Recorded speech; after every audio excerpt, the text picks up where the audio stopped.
Howdy, all of you delicious people. I'm here today to review Mighty Morphin Power Rangers Season 3, Episodes 4 through 7. So this, of course, is a four-parter. Hopefully I'm going to remember all the stuff that kind of happens in the way in which that this goes on to be in these episodes, because there's just a lot of stuff that I was like, oh man, like I really just want to kind of quickly go on and just kind of get to this and cover this and do that. But with a four-parter, more likely, if I kind of get to too many things, then I will probably forget that I am to have need to have covered a number of other things. So, with that said, hopefully everything just works itself out. So, one thing that I guess I have to do a little bit of a rebuttal on, from Return of the Green Ranger, the one thing that I don't think I stated, but like I liked that we had the Wizard of Deception in that story. I liked that villain because he was kind of very like supernatural-ish like character, and I always liked that kind of like theme, or that kind of like, to me it just reminded me of like a real like supernatural kind of character, because wizard. But also we had that that item, that skull, and the candles that of course Rita was talking to, and like I thought that that was really rather cool. But so also Tommy and Tom had went back to fight off the rats, because I guess they were the only ones that had powers left, because all the other Power Rangers had kind of stayed back because they didn't have power. So there we go. So now let's go on and talk about the four-parter of this number of episodes. So come to find out, we have this be the TV adaptation of what the movie really was. Because we have our characters switching in to the ninja jumpsuits. Because, of course, this is to be Ninja Quest, where we are to try, in 4 episodes, try to do almost exactly what the movie did, with the exclusion of the whole Dulcia thing. And instead we replace Dulcia with Ninjor, because we, of course, go into the Desert of Despair that is conveniently, I guess, assuming on Earth, because they don't have to go to another planet to get to the Desert of Despair. And yet they have to use the last juice of the command center to get there, because they had the Power Rangers walk really far to get to the command center, so they're not going to just thumb their way to the Desert of Despair. Oh no. So we, in the very beginning of this these 4 episodes, we have a very Top Gun moment in Power Rangers, where but we should have had more like jumping high fives. We should have had more of those, but that didn't exactly happen as much as I would have wanted them to. We have the Power Rangers in the annual Volleyball Championship tournament, and it seems, guess who wins? What if the Power Rangers lost to the other team? Like, really? Like, I would have been like, well, yeah, like, of course, like, they should lose. Like, that's life. Not the Power Rangers aren't going to win every single battle, because that obviously happens certain portions of times. But hey, like, it's to give them kind of self-esteem, because if the Power Rangers win this battle, then they can go on and try to hopefully win the other battle that they're going to have to morph and face. So, yeah. So, but not everybody can win every battle. But so, we have the movie adaptation, but also we have Ninjor that comes up in this story, which, guy who is a pimp and rides on a cloud. I enjoy Ninjor.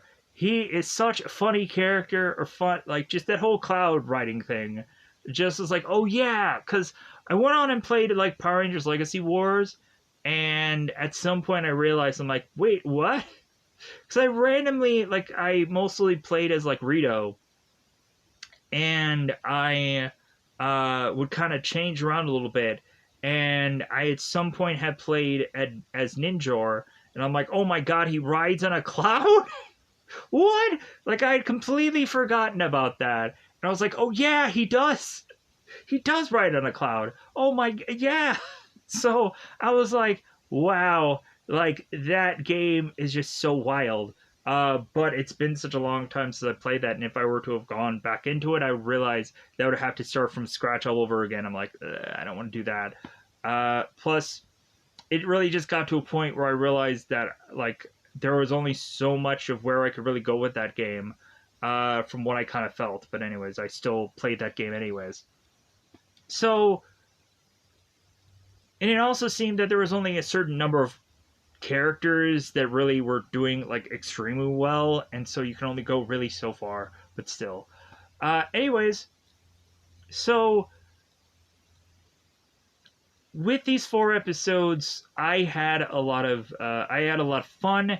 Hopefully, I'm gonna get the order right because I think I want to just jump the gun on a lot of things, and then I realized, oh crap, like I'm really kind of getting ahead of myself. So hopefully, I'm just gonna slow down and enjoy the way of which that this episode is going to be put together. So really, yeah, like we have at some point where Tommy is to tell the team that they have lost power for good, and so now they have to go on to the Desert of Despair to get it back with Ninjor, and come to find out, like the command center had even lost power in this storyline. So we figure out also what the Tengu warrior weakness is. We found out that if you just go into the narrowest of caves, like they just can't they just can't make it through. Like it's like the dinosaurs and the whole like trying to open the door thing. Like they had problems doing that. So until like the very like later films, and it's like, hey, they can open doors now and they can do all these cool things, but now they're gonna kill me. So with that said, yeah, let's just go on and let's go into spoilers. I think it's about that time. This storyline overall, I think I have a hard time grading this because Ninjor is pretty pimp. Uh, I want to say that this storyline as a whole, instead of just individual episodes, well, even in individual episodes, I think that this story was pretty great overall if you kind of just took it in chunks. Like, I think you would be like, yeah, like there's some good fights in here. There's 4 monsters taking on 2 Megazords, and it's great because I like a bunch of monsters anyway. So, yeah, so overall, this story is really appealing. For those of you that have yet to have gone on and really gotten through a lot of the Power Ranger seasons over time, or maybe you're just going right back into them, and that's perfectly okay, because at the end of the day, it's a show to watch. So with that said, let's go on and let's double five this bad boy up. I think it's about that time yet again to, of course, go into Ninjor. I'm hopefully not going to go on and do the Ninjor voice far too often. I'm sure that's annoying to a lot of people. Kind of like Alpha 5, when you go on and you watch way too much Mighty Morphin Power Rangers, and Alpha 5 just kind of gets annoying at some point, because there's only so many eyes you can do before you're just like, come on, Alpha. Like, do you got any more... do you got any more lines you can go on and just, like, toss out there instead of just, like, Rangers? Just, yeah, like...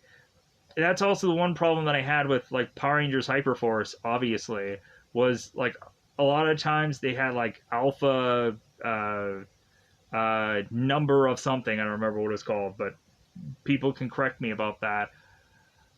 So they had an alpha in Power Rangers Hyperforce. Power Rangers Hyperforce is a YouTube thing. That was an RPG dice rolling game thing that looked like fun until you actually started to watch the show, in all honesty. But again, I would obviously state that like anybody would probably in their life probably wanted to have wanted that chance to like be one of those people. So really thinking about it, there was a number of people that stated like, well, yeah, like I tried to audition for that and it didn't work out, and I was like, oh, that's too bad. Maybe there was just a certain number of people that were to get casted by a certain person. So that is what it is. So with that said, let's go on and let's go into the double five. Let's just go into spoilers because I've been talking about these episodes for far too long and getting into tangents. So let's go into spoil time at the bet that I'm going to spoil these episodes because I know there's 4 of them, and so it's probably going to take a while. So let's get into it. So first off, at the beginning of episode 4, we have the annual volleyball championship, both Angel Grove versus Stone Canyon. I wonder who's going to win in this one. So we have this volleyball tournament going on, and so we get like a brief showing of that. We then transition to have Lord Zed that is wanting to give Rita a gift because he's trying to butter her up because of all these losses and all the headaches that she has ever had. So Rita goes on and gives, or Zed goes on to give Rita the gift of a repulsor scope 2. Because there was a repulsor scope before this that was just to be like black and like didn't have all these goofy things on it like they do now. So they kind of updated the telescope, gave it a new paint job or something. It's probably the same telescope, but they like modified it and they made it goofy looking. So Rita's mentioned about the original repulsor scope. So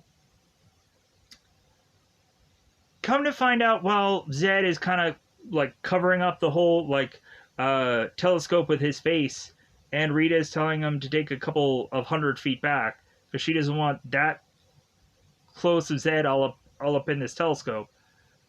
We have Rito that crash lands on the moon and is to drop a deuce of eggs, and so it seems that Rito doesn't really like truly remember what these eggs are until like he finally has to really be asked what they are. So now back at the volleyball, come to find out they have one more score to get in here, and come to find out the Angel Grove wins 16-14.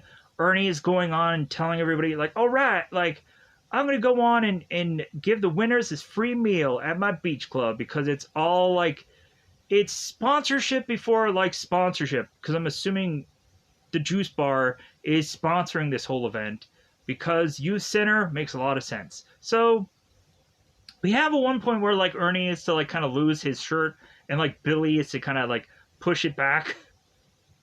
Teamwork makes the dream work, everybody. So we have, of course, Rito that drops in on Zed, Rita, and Goldar. Everybody in the comments, because I'm not exactly sure what this location was called, because I tried to skate around it as much as possible. So what is Zed's like castle or headquarters? What is it called? Because I did not Google that, because really I didn't think about it. But I'm gonna try to state that I do not know what that's called. But maybe in other reviews of which that I'd done at some point, where I might have talked about Zed, and maybe I stated it somewhere, but I'm not quite sure if I covered any of those episodes yet. Not really sure. So Rito comes falling in because he had problems getting in here and he had problems getting out. So we have Zed who forces Goldar to grab and pick up Rito, and so now Goldar picking up Rito starts a long-winded relationship between both Goldar and Rito because Goldar was the first one to touch him, and that's why they became friends. That's why they were really just stuck with one another, and Rito was offering Goldar at some point a knuckle sandwich. And but still. So, not in this episode, but in another episode where they have to go on and go through the whole command center thing, and they plant bombs and all kinds of stuff. Anyways, so because the command center blows up at some point, just so everyone knows. Spoiler for that happening, because Zeo and Turbo and all those other seasons, they become a thing, and you have the power chamber at some point. Just spoiler alert for anybody, because we're already in spoilers. So we have Rita who goes on and looks at the telescope and is to realize that Rita had brought gifts. He had brought these eggs that are not hatched. So we, of course, then we'll transition here. So we have Bulk and Skull that are at the beach club, and we have these two girls that are just enamored about the Power Rangers, and then like, oh my god, like the Power Rangers could be in this youth center, this juice bar, this beach club, right here and now, and we may not know. And so the one girl's like, yeah, like I want to know what the male Power Rangers are. And you would think that like Bulk and Skull would just like turn to these girls and be like, well, ladies, like I have like something that I really need to tell you. I am a Power Ranger. You are? They wouldn't have bought it, but still, you could have sold it to them. You could have tried. It could have been a funny thing there, but they probably wouldn't have bought it. So we have Bulk and Skull. They're realizing like, oh my god, like these women, like why is it that they like Power Rangers so much? It's like, well, it must be the uniform. And so Bulk realizes that there is a sign up thing for the Junior Police Patrol, and so Bulk and Skull are thinking it's like, well, yeah, like chicks like men in uniform. So we have Bulk that basically tries to silence the whole like area that they're in, to stand up, to have them state, mostly just Bulk, because Skull doesn't even know what's going on. He states that they're going to go on and join the Junior Police Patrol, and we have a number of characters, specifically also Adam, who's going like, and everybody's like, what? You're going to do what now? Like, they're going to give you a gun? And it's not going to, like, fire upon your own leg? So, moving on after that whole scene. So, we also had a little bit of driblet that goes on to Skull's shirt as Skull, or a little bit of driblet goes on Bulk's shirt because Skull tries to bang against his cup, trying to get everybody to quiet down. And then that's when he mentions about the whole police patrol thing. So, moving on. Back at the Z layer, we have Finster come up with this plan of like, well, hey, like I have a bunch of monsters that are raring to go. They're even more powerful. And so Zed is like, okay, like how about we go on and we do this? Like we have Rito, since he's the new guy in town, and like these eggs are still waiting to hatch. How about we go on and have Rito be the decoy and have all these other monsters just kind of lying in wait? And so we see these monsters who are the Flying Flea, the Lizinator, the Octophantom, and the Stag Beetle. And they're all like raring to go. So we have Rito that is needing to leave this place, and he's like, well, how do I get out of here? And Rita's like, leave. And so Rita's like, oh, I guess I'll just follow the lizard guy. Like, well, just... So they're all in the forest, and all of the monsters start hiding, and Rita's like, oh, okay, like, dude, you guys took all the good hiding spots. And so we have one of the monsters kind of popping his head and telling Rito, it's like, well, that's because you're the decoy. Like, you're just out here, and you're just chillaxing. So Rito's like, oh, like, I get the easy job. So we have the Power Rangers that end up getting called to the command center, and that's, of course, when they find out that that Rito, like, Rito is just kind of chillaxing and just thumb up his butt and just kind of doing nothing, but he may be a threat. And I'm just like, wait a minute, like, shouldn't you have waited till, like, the monster, like, causes chaos and then go after him? But I guess, like, thinking about it, like, would you want the police to come like while the chaos is happening? Probably not. You would like it to have happened beforehand, so I get it. So the Power Rangers go on to realize that once they morph and they get to this location, they really just have to Thunder Zord Mega up, as well as the Tiger Zord has to get into battle mode. So both of the Zords are now up. So Rita and Zed are to make their monster grow. Rito grows to, of course, large size, and so we have the Power Rangers facing off against Rito, and that's when like Rita and Zed are like, okay, like Plan B. So they end up having all the other monsters grow. So now it's 4 against 2 because we don't have like a huge, massive number of like hefty amount of other Zords that they can choose from for the Power Rangers or bring in somebody else to help out. Like, they're not going to bring in the Dragon Zord or any... They could bring all these, like, random Zords from, like, the past and just, like, hey, like, we're going to have them help. You would have thought, like, the Megazord, the Thunder Megazord would have just, like, gone on to minimize itself, and then the small Zords would just go on and just individually just fight off all the 4 monsters, but I guess that wouldn't rationally make sense now, would it? But still. Because they did it in the past. They did it in the movie where they had, like, the two Ooze Zords, and they separated and they try to fight them off.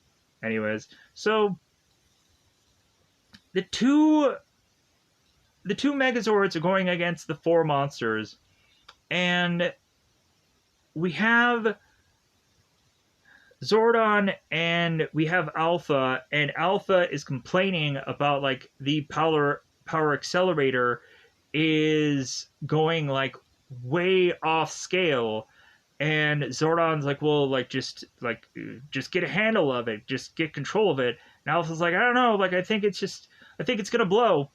So the power accelerator blows, and it blows because it freaking sucks, right? That power accelerator just boo. So we, after that, are to realize that everybody's going to go on and have to lose their power because of the power accelerator. That stupid thing. So we have the Rangers trying to face off against these monsters. And so Zordon had called Tommy to say, it's like, well, hey, like, it seems that you guys may go on and lose your power. And Tommy's like, well, that's a risk we're going to have to take. And the way he just delivers that just kind of seems very, like, off.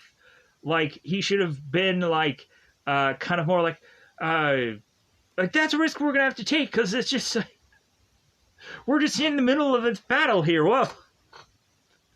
But no, like, he just delivers it like, that's a risk we're going to have to take. Yeah, just a weird delivery, but again, you have like 30 different times where you're gonna have to deliver that line, and they're not really quite sure like what they want for that line, and so like more than likely they just took like whatever Tommy stated the first time around and just put it out there, and it's like, well, that line just delivers weird. But anyways, it's nitpicking. So the Thunder Megazord goes down, the White Tiger Zord goes down. Everybody just starts to, like, one by one, just kind of fall out of the Zords. Which, actually, the way they just kind of fall out of the Zord was, like, really cool. I was like, yeah, that was pretty awesome. So, we, of course, have, like, Zords that are losing pieces of themselves. We have the White Tiger Zord that loses its head. It just, it just falls onto the ground. We have the Thunder Megazord that loses its arm. All the Power Rangers are now demorphed. And so at one point we have Kimberly, who's just kind of like, I need to go and save the Zords. And like everybody's like grabbing onto her and like, no, like you can't do that. Like you could die, or a Zord piece could just fall on you. And yeah, we don't want that. So we now have that episode just end. And so now we go on to the next episode. And so we start this episode with the Power Rangers kind of just walking around at all the Zord pieces. And Tommy, of course, has that line of just like, well, guys, it looks like we've lost our powers for good. Yeah. So we have Billy that makes a clear consensus of like, well, like, yeah, because we don't have our powers, like, we still have to go on to make back to the command center. It's going to be a heck of a walk, because, like, we're not going to take a road trip to the command center. Doesn't work that way. We're definitely not going to take a road trip to the Desert of Despair either. We're not going to film it there. No. Anyways, so because people like these places are like secret places. You can't just bring anybody to the command center. Come on. So the Power Rangers finally, after 48 days later, they make it to the command center, and we have Billy like kind of rationalizing all the problems that are in the command center, and Billy's like, this could take a very long time to fix. I don't even know where to start because this is going to take so long. And hey, Alpha, you have all the time in the world, right? Alpha, you just have time to kill, buddy. Like, just fix the viewing globe. I'd really appreciate it. So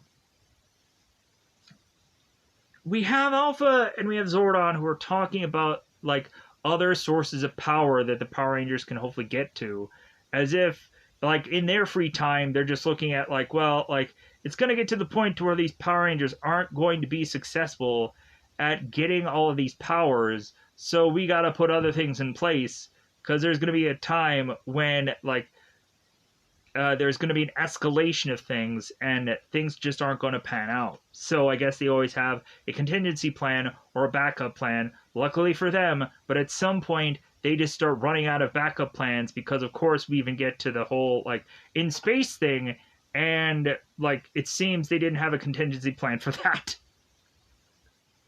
They ran out of contingency plans. They just was like, well, like we really should have just used Zordon a lot earlier to just wipe out all this evil, but it is what it is. That was like really to be like the last real resort that they had. But it still didn't really benefit the world in a whole after the fact either, because there's still evil that came. There's still evil that happened. It just kept cropping up anyways. So, and you would have thought, like, Andros would have just been like, man, like, I killed Zordon, and, like, it never, like, wiped out all the evil. Just somehow, like, evil came from other galaxies or other, like... So there was no definitive way to wipe out all this evil, so we killed Zordon for nothing. But still. Spoilers also for technically what happens in space. You gotta watch all the shows to get what's going on. What? Zordon does what now in space? Anyways, I'm talking too much about other seasons. So, let's get into the Desert of Despair. So, Zordon is to think, it's like, well, maybe we shouldn't go on and have the Power Rangers make their way to the Desert of Despair. And they're like, no, like, if that's another, like, source of power, we need to go there. And so... they're like, well, okay, we're going to use the last bit of juice from the command center to send you guys out to the Desert of Despair. And so everybody goes on, and everybody's touching hands like the movie. They're like, hey, guys, let's touch them hands, and let's go on in the Desert of Despair. And so Alpha is, like, touching this weird device concoctional thing, and is to... have the guys just teleport to this location. So, we have both Bulk and Skull that are going into the Angel Grove Police Academy, like, registration. They need to figure out where it is. So, they have both Bulk and Skull who meet up with this officer, and they're asking, it's like, well, hey, where do we go to register? Because, like, yeah, we want to go on... and we want to get uniforms so that way we can get chicks. And the officer's like, what did you just say there, Sonny? And so Bulk is like, no, like that's not what he meant. Like we want to get uniforms so we can protect the chicks. And the officer is like, oh, okay, all right, like just go that way. Just go there. I'm just gonna thumb you where you should go. And Bulk and Skull are just like, oh, okay, all right, like we'll figure it out, I guess. So Bulk and Skull realize in this location there's just a lot of just running around that these characters are doing. And so we even have a point where Skull is to even hesitate about going in there, and Bulk grabs Skull and is to push him along into this location. So we then go back to Rita going on and wanting to know about these eggs. And so we finally have Rito that mentions that what they are. So Rito mentions as they're getting to a count of 10, and Golar even says 10. And so Rita's like, Tengu. He's like, what? Tengu warriors. With the exclusion of one of them being Vampirus. So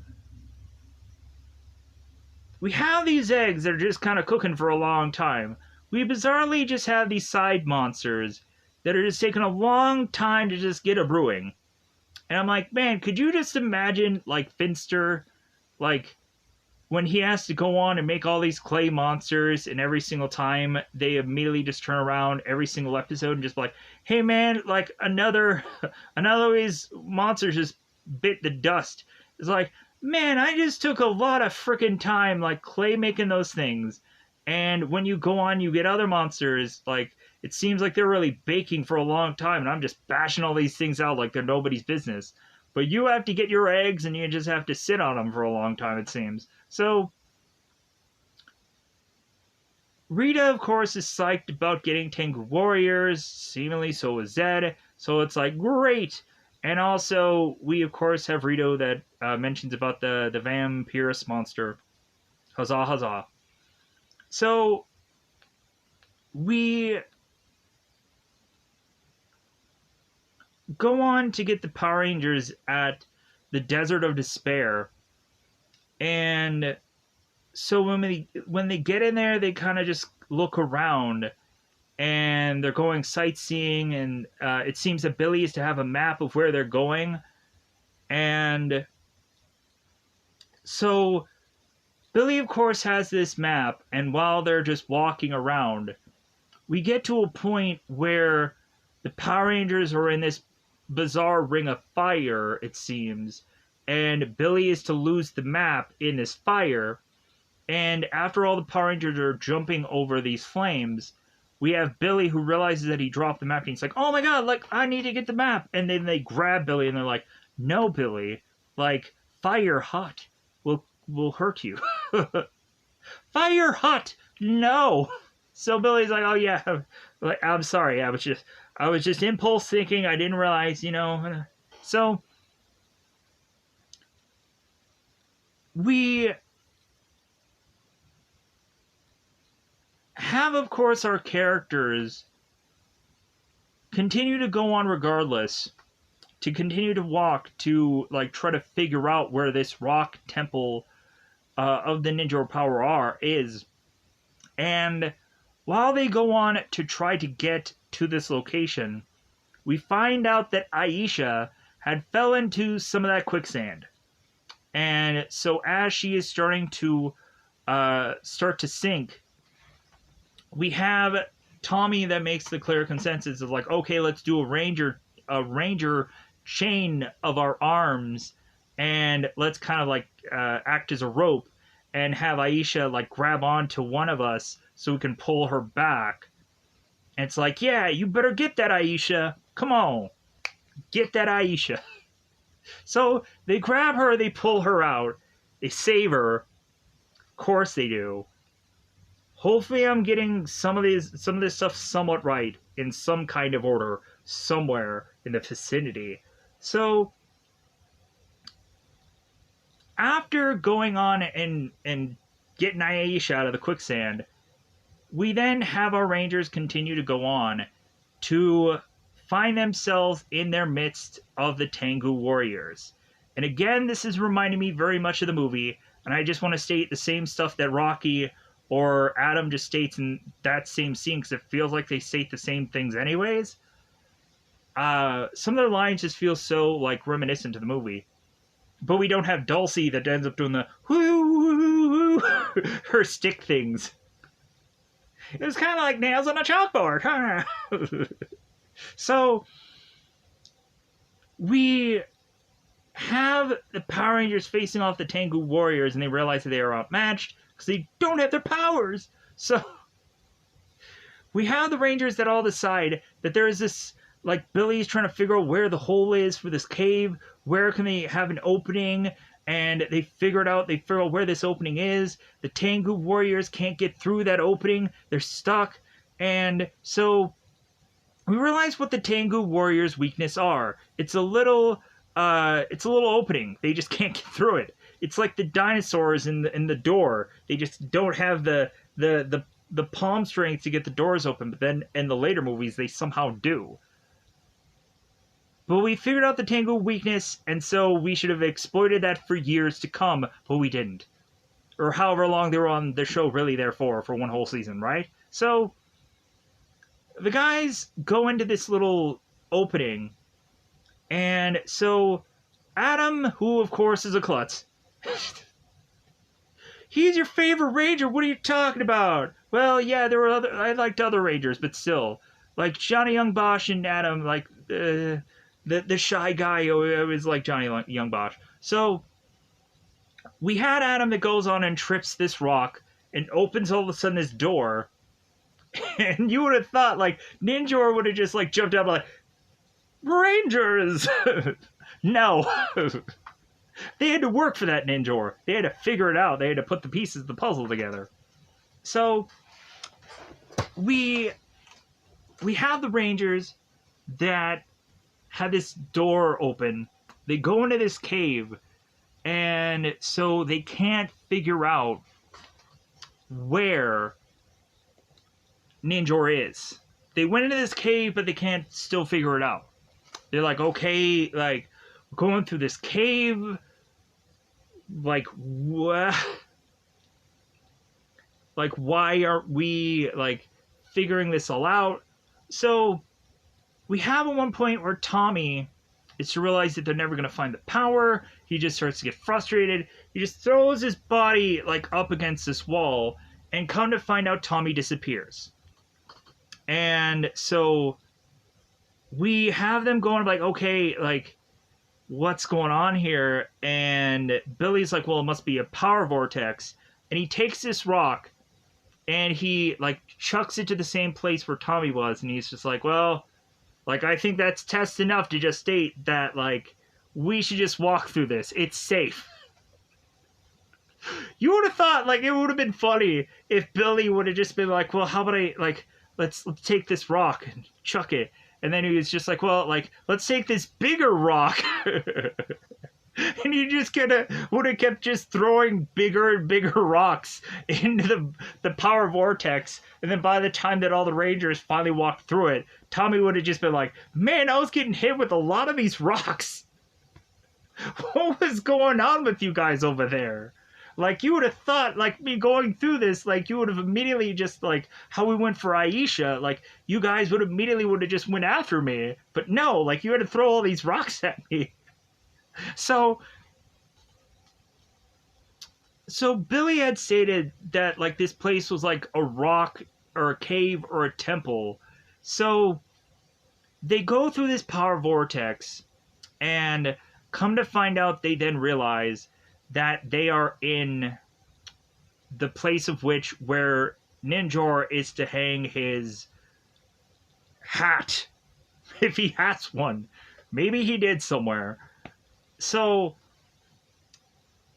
we have some funny lines coming from Ninja, And I like the fact that when they start asking, like, well, hey, like, Ninjor, are you here? And Ninjor is like, I'm sorry, Ninjor is not here. Come back later. Or something like that. So the Power Rangers are just like, okay, like, well, hey, do you know Ninjor? Like, hey, so we have Billy that is just trying to like triangulate where the sound is coming from, and he realizes that it's coming from this vase or this vase, however you want to pronounce it. So Billy then is to kind of put his ear next to this face and realize that Ninjor is inside this. It's a whole like I Dream of Genie kind of thing going on here.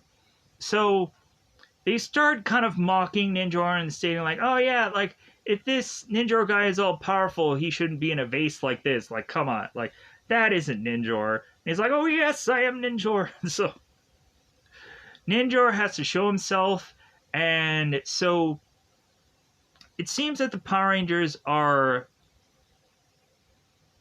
of course, having Ninjor tell them that he doesn't know if they are the right people for the job, and so the Rangers are just kind of convincing themselves that it's like, well, like, what are we gonna do? Like, if we can't go on and get the ninja powers, like, what are we gonna do now? And Tommy just tells everybody, it's like, well, hey, like, if anything, like, the power's inside of us all along. And I think technically that's how, like, the movie goes, where it's like, the power's inside of us all along. But so Tommy's stated, it's like, well, hey, like, we'll just go on and we'll figure it out because that's what we've always done. So with these powers, without these powers, we'll just try to keep defending the Earth. And so Ninja is like, wait a minute, like, it seems that your hearts are true, so I will go on and I will give you the ninja powers. So they end up going in a circle again, having to like do the hey guys, like, let's touch hands. Come on, everybody, this is cool. Do the movie thing. Come on, like, touch hands. So they get in a circle, they touch hands. Ninjor gives them the power, and so they end up becoming ninjas. So we, of course, have another junior police patrol scene, Angel Grove, and so on and so forth. Back in Angel Grove, we again have Bulk and Skull, who have to now go on and have to get their hair cut, because they have to go on and like now lose like how like Bulk has a really long hair.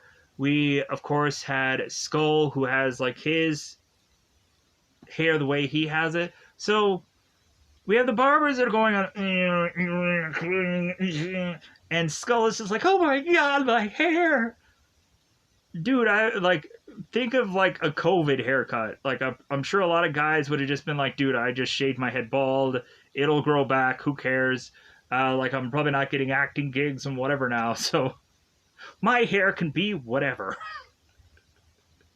But then again, you probably had a lot of shows where it's like, oh, thank God we had our own personal like hairdresser, because we could still like get our haircuts, luckily. But who knows how exactly that worked or that panned out. Not quite sure. Let me know in the comments below if you were an actor during COVID times.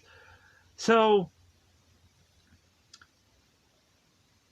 we had Bulk, who seems to just be like relishing in his haircut. He's like, yeah, give me that haircut. And Skull is just like, no, it's just hair. So after their haircuts, we have like Skull that gets like this flat top cut, and we had Bulk that gets this like buzz cut, and then they like both look at their haircuts, and it's like, oh, okay, all right. So now back with the Power Rangers and Ninjor. So we, after they get the ninja powers, we have Ninjor that goes on and explains all of the Zords to all of the to of course all of the Power Rangers, to explain that of course Rocky gets the Ape Zord, Tommy gets a Falcon Zord, Kimberly, like the Crane Zord, Aisha, the Bear Zord, Adam the Toad, or the Frog. I always get those confused. And then Billy, of course, gets the Wolf Sword because he gets the cool Zord. He gets the cool Zord, but only if they would have had a. If only they would have had like a shark. If only they would have had a shark Zord. That is until like years later. Until like what is it like Wild Force or it's not Jungle Fury, is it? I don't know. There's so many animal ones. So there's a lot of animal ones. They all at some point kind of copy and paste after a while. I don't know how many lion ones there were, but if you ain't lying, you're dying. So let's move on. So, and then they realize that it all comes together to be the Ninja Falcon Megazord. It's like great, super de duper. So we have Bulk and Skull that now need to go through, bizarrely, a like an obstacle course that I think ends up being called at some point the Hangman's Obstacle Course. Because if running for them wasn't enough, doing all these running drills, we then also have them do this bizarrish Hangman Obstacle Course also. But I think at first they end up showing them kind of running in play or running with all the people, and it seems to not be going well. And so we finally go on and get Alpha, and we of course get Zordon, who go on to get the viewing globe working.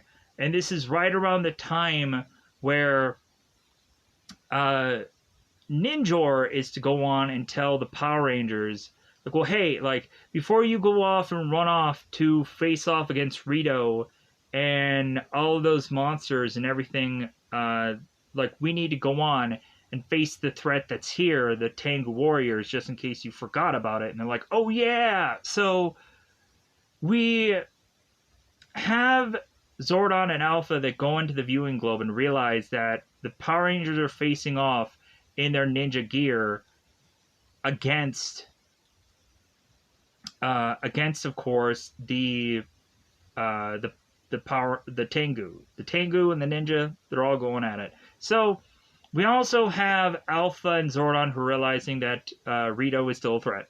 So we go on to have the Power Rangers that face off against the Tengu Warriors, and we end up doing some kind of interesting kind of stuff with all the Ninja Warriors, or the ninjas. So we have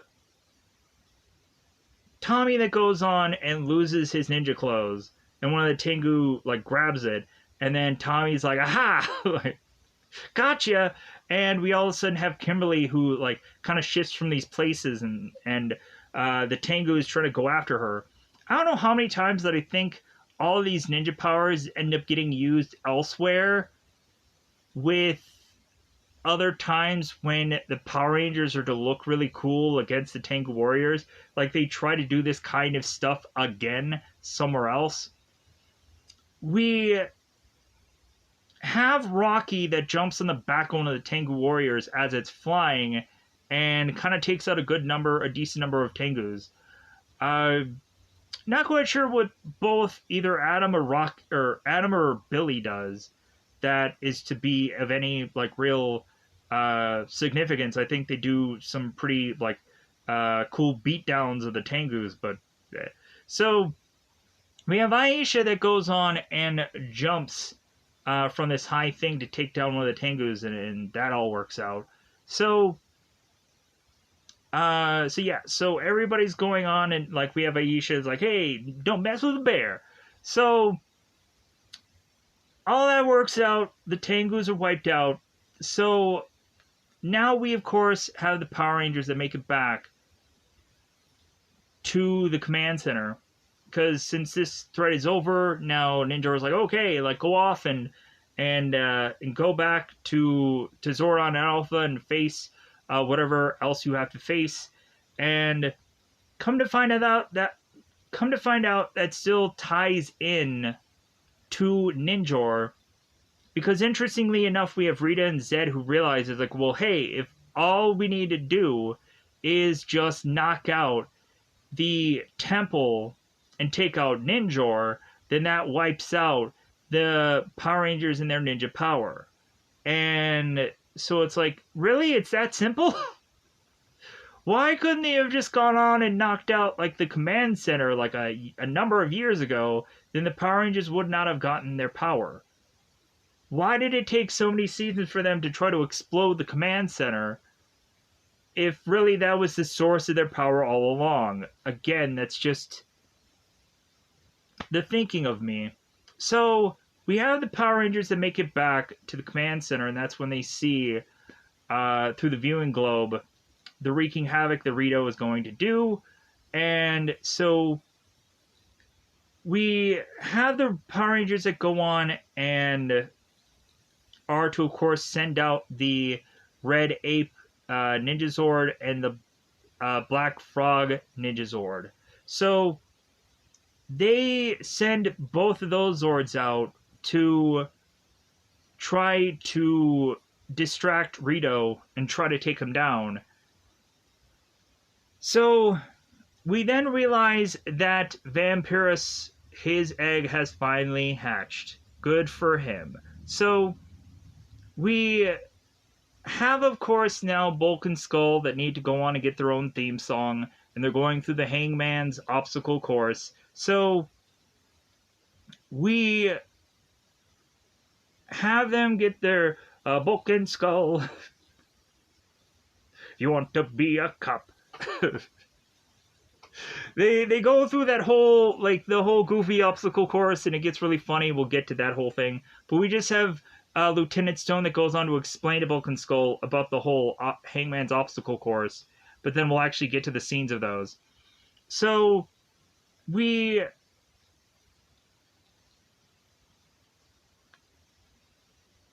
of course have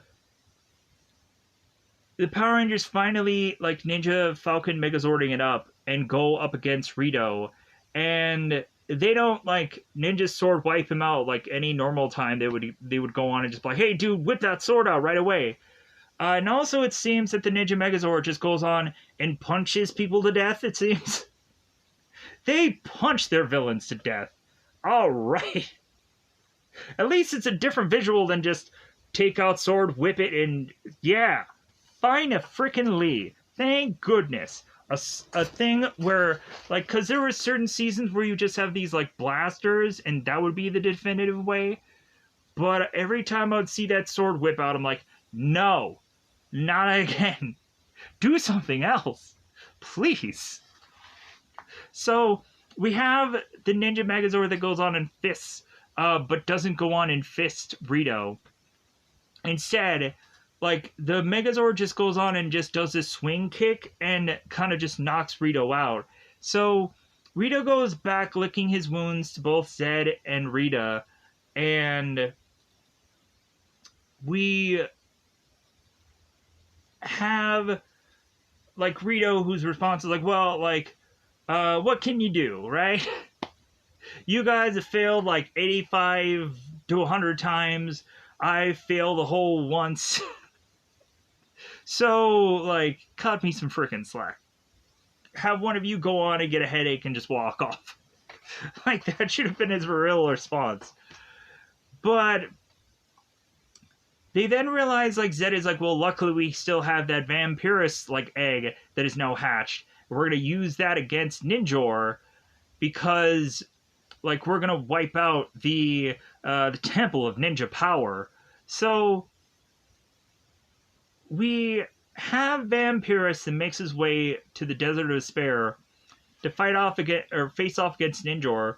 And Ninjor, I guess, does come out of his cave. So Vampirus makes his way to Ninjor's cave. Ninjor greets him.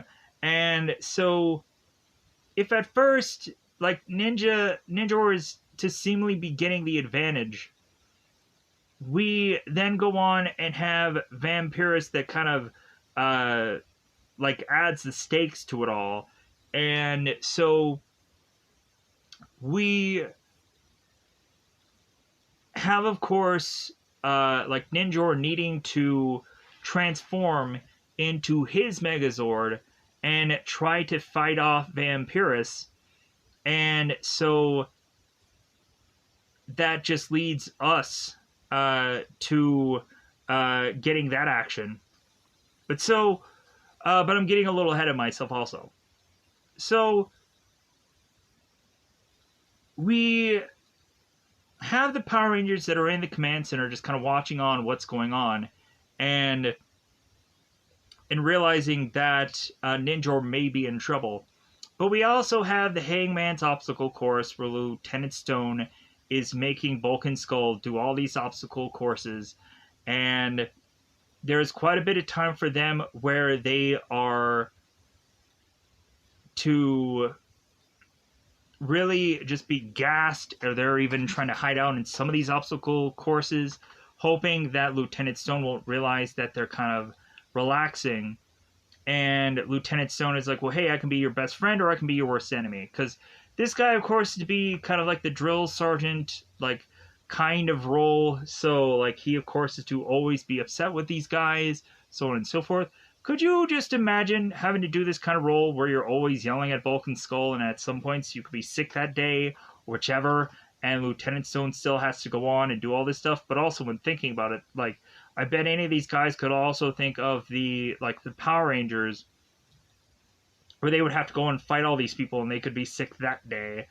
We also had one time where David Yost was to mention that he never missed a day on set, with the exclusion of like one day where he was like food poisoned, and like they told him, it's like, David, go home. Just go home. Just, you look like death. Go home. Your face is green, obviously. Like, there's no amount of makeup we can go on and fix it. No, I'm just joking. So David Yost went home one day. So, like, that's great, because the guy, like, really loved his job. Good. Good for him. Like, up until a certain point, he really loved his job. Because everybody just gets that burnout point, or there is some other alternate reason for why they just, they left, and that's their reason. So, so Ninjor tries to take on Vampirus, and that's when we get the flying cloud thing also. But he still Megazords up at the end of this and tries to fight off this thing. So we have Vampirus that, of course, does fail and is to be fed to the Megazord, and the Megazord just fists it to death. And we get to see the fists, where all of a sudden the ape is shown and the wolf is shown, the 1-2 punch, and that ends up wiping out the Vampirus. And I'm like, yeah. So Zed, I guess, or Zed is to go on and just be like, God, like, just another loss. Like, okay, all right. So next we go on and have the Power Rangers that are back at the command center, and they're talking to Ninjor, and we have Ninjor that states the Power Rangers are like, well, hey, like, we are now going to get connected between one another. We're going to get, like, mentally connected, where all you guys need to do is just think that you're going to need my help, and I will just arrive. And Kimberly's like, really? Is that how it works? And also, it's kind of funny because Ninjor was on, like, the wrong, was in, like, the wrong way to be talking to the Power Rangers, and Kimberly was like, no, over here. So Ninjor tries to talk to the Rangers and telling them, like, well, yeah, like, we're going to work together as a team. And so, like, well, great, like, we can use him as an ally. And also, at some point, he's probably going to get freaking killed off, and we're just going to have to go and find another power source, because that's what's going to happen. It's going to be Zeo Crystal time. Spoilers for anybody that doesn't know, it's going to be Zeo Crystal time after this whole thing. So now we're back at having the Power Rangers realize that now Bulk and Skull are going to go on and become police officers. And we of course have the Rangers as like, oh my god, really? Is this true? Like, let's go on and let's see them graduate. So we have this ceremony being done, and so it's kind of like the Iron Man 2 thing, where we of course have the guy who gives Tony and Rhodey these awards, and he of course doesn't like Tony, so he's just like, God, like I have to go on and give a little prick like you this award. So we, of course, go on to have Lieutenant Stone that tells both Bulk and Skull that for the rest of their lives they're going to be like reserved to doing parking duty. And Bulk and Skull is just like, dude, I don't care. Like we're in these uniforms. Like we're gonna do this now. Like at some point they might have to forcibly just take on a case because they might be the only cops left. So we have the Rangers that are going on and watching both Bulk and Skull get these badges, and like, yeah, woo! So they're all proud of Bulk and Skull, and so that's of course how this episode ends up ending off, and that of course ends up ending this this 4-parter. Let me know in the comments below if there's anything that I'm sure I didn't state in the right order of things, because I know that probably happened. I'm also going to go on and probably state that maybe I didn't get everything extremely accurate. But with looking at it, there's 4 episodes that I had to go on and go through and tell you what all happened. So with that said, as best as order as I could, that's all how those 4 episodes went. So luckily it only took an hour, because I was thinking that it was probably going to take like 2 hours or an hour and a half, but luckily I just did an hour. So even with 4 episodes, I somehow miraculously did all this in an hour. But again, I kind of probably skipped around quite a bit, or also I didn't remember some Rita Zed stuff. But either way, at the end of the day, I think it's about that time to just get out of here. Goodbye, everybody. Bye, everybody. Let me know in the comments below any episodes you would want me to cover in the future, is and or facto or whatever. Just yeah, just give me your thoughts on this series, whether you liked Ninja Quest, if there's a certain story arc that you liked, whichever. Maybe some people are to like the later seasons much more so than this early stuff, because it might be a lot of repeating footage and so on and so forth. But other than that, I'm going to get out of here. Goodbye, everybody. Bye, everybody.